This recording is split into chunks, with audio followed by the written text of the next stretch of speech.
Die Grottebacher Bauernregel, angeschlagen im Stadthaus von Hans Glückstein. Hat's im Januar Schnee und Eis, sind die Bäm und Dächer weiß. Is im Februar Fasnachtszeit, sind verreckt die ganze Leid. Scheint im März die goldig Sonn, blüht im Wald ach s Veilche schon.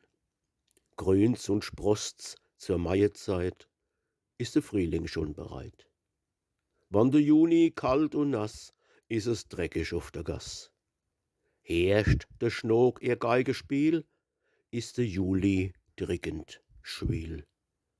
Pfeift der Bauer im August, gibt's a End, des is a Lust. Im September Sonnenschei, gibt's en feine Tropfen Weih. Bringt Oktober Sonnenglanz, gibt's en frohe Kerbedanz.